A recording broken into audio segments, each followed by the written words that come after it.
Shark food. Shark dive, the sign said in big letters. Hey, let's sign up for a shark dive, I said to my dad. Shark dive? Are you sure you want to? Dad is a diving instructor.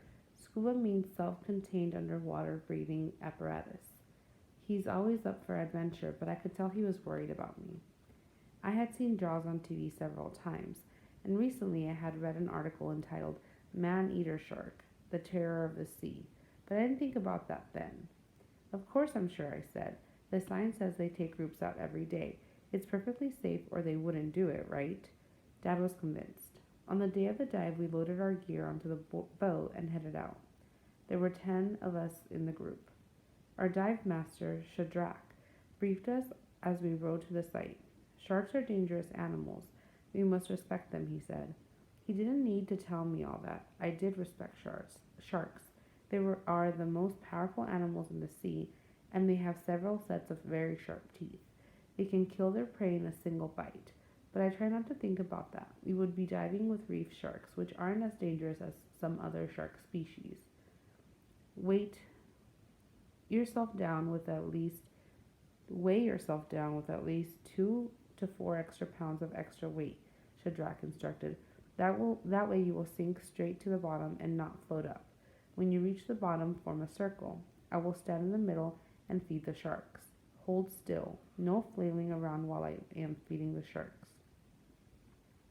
What's flailing? I whispered to Dad. Dad flapped his arms at his sides, swinging your arms around like this. Shadrach continued. If your arms are swinging around, then the shark might think you've got food, and your arm might end up being shark food. He laughed. I didn't think it was so funny. I looked down at my arm and wiggled my fingers. I made a mental note to be perfectly still under the water and keep my arms close to my sides at all times. Shadrach leaned towards me. Hey, the sharks, they like red hair, he laughed, then yelled to the group, okay, get ready. I hooked my gear and checked my air supply. There, 3,000 pounds of air, plenty. I put on my weight belt. I figured that the 7 pounds that I already had would be enough, so I didn't add extra weight. We lined up on the end of the boat. I smoothed back my hair. My dad punched me in the arm and pointed over the side. I leaned over and looked. Sharks were swimming all around the boat. They looked the way they do in the movies, restless. Ready? Shadrach called. Ready, we answered. Shadrach pulled down his mask and jumped in. We followed.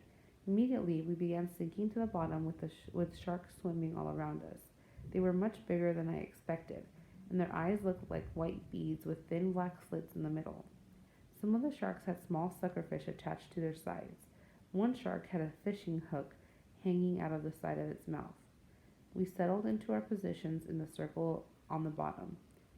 The shark swam in and out between the divers.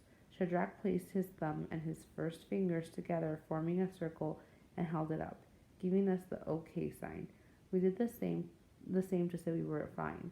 Then Shadrach pulled a piece of fish from the feeding box and held it out. A large shark swung around and snatched the fish. The other sharks immediately began to swim faster, more frantic. Several sharks swam right by me, very close. Shadrach pulled out another fish, which was grabbed by a small shark. Some of the sharks bumped Shadrach with their noses. The sharks were circling faster now around the divers. Sharks were swimming very close to me, but I wasn't frightened, just a bit tense. Then, unfortunately, I began to float up slightly. Automatically, I swung my arm up, trying to force myself back down. As I did, a small shark passed by. It was the shark with the hook in his mouth. He gave my arm a sideways glance. Shadrach's words rang in my ears. Your arm might end up being shark food. I needed to yell SOS, but you can't talk underwater, so I had to do something myself. How could I make myself stay on the bottom? More weight. I quickly scanned the bottom for a rock that I could slip into the pocket of my vest to weigh me down. No rocks anywhere. Breathe slowly and steadily, I told myself. Stay relaxed. The only other solution I could think of was to release any extra air that might be in my buoyancy vest. I held up the air tube on my vest and pushed the release button. Bubbles escaped from the end of my tube, and I felt myself sink lower. My knees settled on the sandy bottom. I quickly tucked my arms by my sides and left them there, not available for shark food. Shadrach held out another piece of fish.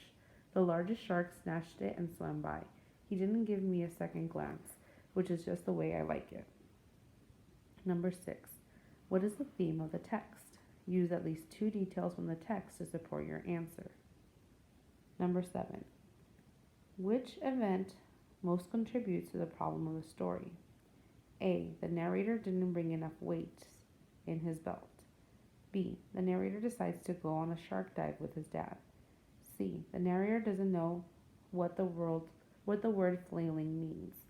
D. The sharks were swimming close to the narrator. Number 8. What did one shark have hanging out of his mouth? A. A suckerfish. B. A fishing hook. C. An eel.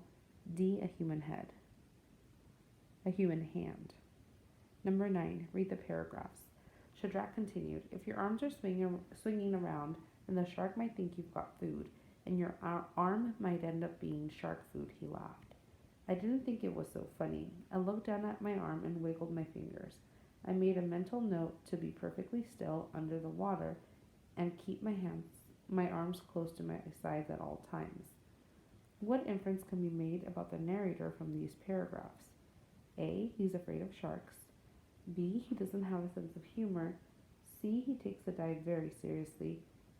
D. He doesn't understand what Shadrach means. Number 10. Read the sentence. I need to yell SOS, but you can't talk underwater, so I had to do something myself. What does SOS most likely mean? A. Help. B. Watch out. C. Stay calm. D. Sharks.